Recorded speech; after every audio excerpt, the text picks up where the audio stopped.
The start of 2024 has been crazy in the markets. The American stock market keeps hitting new all-time highs repeatedly. In the first 8 months of the year, both the S&P 500 and the Nasdaq 100 have appreciated by around 16%. Not a bad year, wouldn't you say? For many investors, with such a return in just 8 months, the year would practically be made. Of course, as always happens with the stock market, this impressive performance has brought a very clear question to the table. Is the American stock market overvalued? Are we entering a new bubble? Could we be close to a major correction? Let's see if there's a bubble in the stock market. Hello to all the community of Finance for All, welcome to another video. In recent months, the term stock bubble has surged in Google searches. The American stock market is trading at a price-to-earnings ratio of over 20 times. In fact, the average price-to-earnings ratio of the 10 largest companies in the American stock market is higher today than at the peak of the dot-com bubble at the turn of the century. And that's saying a lot. Naturally, this is raising many alarms, especially because the US stock market has never been so exposed to tech companies, which are also trading at stratospheric multiples.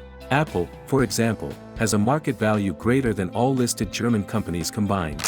If we broaden the scope, the so-called Magnificent Seven are worth more than all listed Chinese stocks. Among them, Nvidia is perhaps the best example of this phenomenon. In just over a year, this company has seen its market value grow by more than $2 trillion, making it the third most valuable company in the world.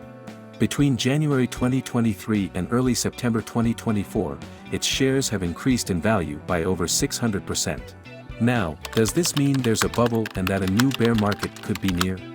Well, friends, let's take a look at the main arguments that support this thesis, as well as the key arguments that refute it. This way, we can get a much clearer idea of what's happening and draw a conclusion. So, let's begin, if you agree, with the more pessimistic side of this story.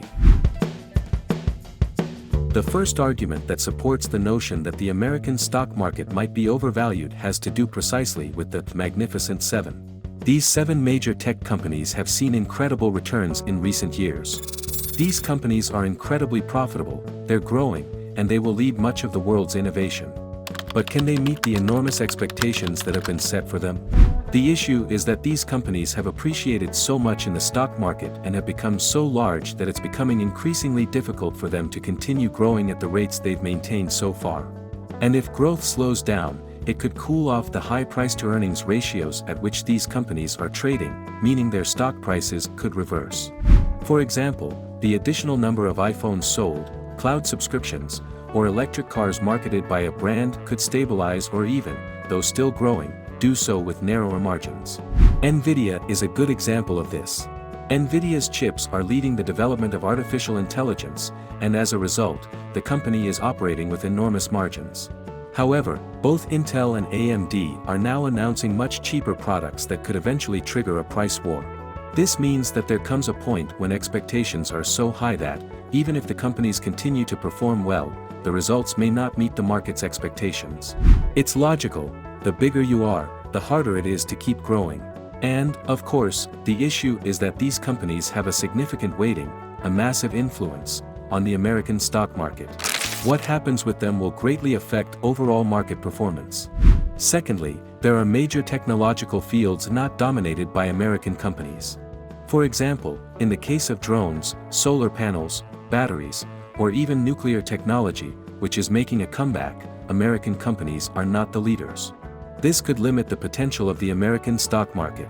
And most importantly, thirdly, there's the elephant in the room, valuation. While today the price-to-earnings ratio of the American stock market is over 20 times, its historical average has been 16. In fact, the American stock market has traded at a higher price-to-earnings level than it currently does only 5% of the time in its entire history. These are 3 of the main arguments that lead many analysts to believe the American stock market is overvalued and that we could soon enter a new bear market. In other words, a market crash could be near. But, of course, friends, that's not the whole story. Pay attention, friends. So far, we've seen the reasons why some analysts predict that the current bull market has gone too far. From this perspective, the American stock market would be clearly overvalued, which could imply much lower returns in the coming years. However, stopping there would be a mistake, a major mistake that could end up costing us a lot of money. Is the American stock market experiencing a bubble? Next, let's look at 6 major reasons why the reality might be completely different. First, the American economy is firing on all cylinders, and there are no signs of cooling down.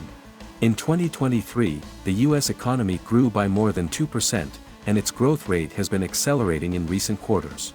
Unemployment is at historic lows, and wages are rising sharply, which is, in turn, fueling a massive wave of consumer spending among American families. We're talking about an increase in real spending. In other words, after accounting for inflation, that's $5,000 per capita since 2017. This explains why Wall Street expects an 11% increase in corporate profits in 2024 and 13% in 2025. If these forecasts come true, it would mean that the American stock market would be operating at a price-to-earnings ratio of 14 times in 2025, well below its historical average. Profit growth is typically not associated with bear markets. Secondly, contrary to popular belief, both American companies and households have very healthy finances, much better than their historical average. For instance, the financial burden on American families to pay the interest and principal on their debts is at its lowest level in the last 40 years. Thirdly, today's stock market is dominated by companies that are much less capital intensive.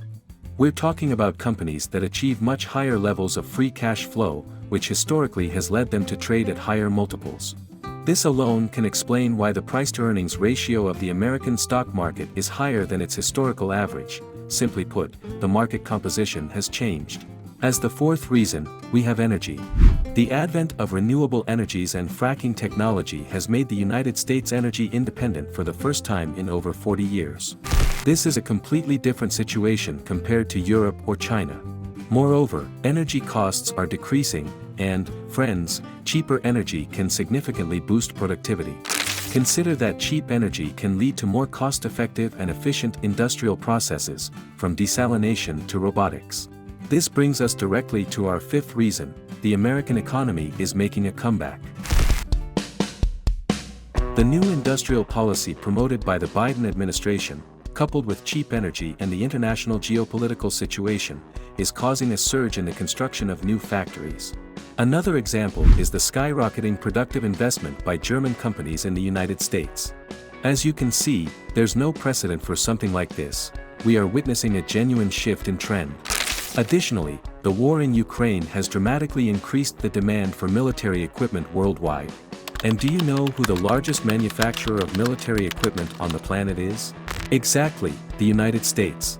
As a result, industrial production in defense has soared by 20% in the US since Russia invaded Ukraine, and, friends, the best is yet to come. Just one medium-sized country like Poland has placed orders worth $30 billion with the American military industry to purchase Apache helicopters, HIMARS artillery systems, Abrams tanks, and other equipment. And this is just one example. According to market data, the new spending by European countries on American military equipment is equivalent to all the spending they made in the last 20 years. Of course, when a country purchases an American military aircraft, such as an F-16, it's also buying a host of components and equipment manufactured in the US. In other words, American companies are experiencing a new golden era that promises to skyrocket their profits. But we're not done yet. There's one final reason to consider. If we exclude the Magnificent Seven, the performance of the rest of the American stock market has been much more moderate, and their multiples are somewhat more reasonable. What does this mean? It means that there are still plenty of opportunities to be found in the American stock market, companies that can continue generating double-digit returns. Of course, if history tells us anything, it's that corrections of up to 10% have been so common that they've occurred on average once a year since 1929. Given the recent market trends, this could logically happen again. No one has a crystal ball, but as you can see, there are more than enough reasons to believe that the bull market could continue for quite some time. The US economy is in great shape, and no matter what happens with interest rates, the fundamentals remain reasonably strong. Naturally, some companies may indeed be overvalued, and that's something we need to consider carefully when investing our savings. But overall, The data suggests that the market is far from experiencing a new bubble. Now that we've covered all this, it's your turn. Do you think the American stock market is in a bubble? How do you believe it will perform in the coming years? Share your thoughts in the comments, and let's start a discussion.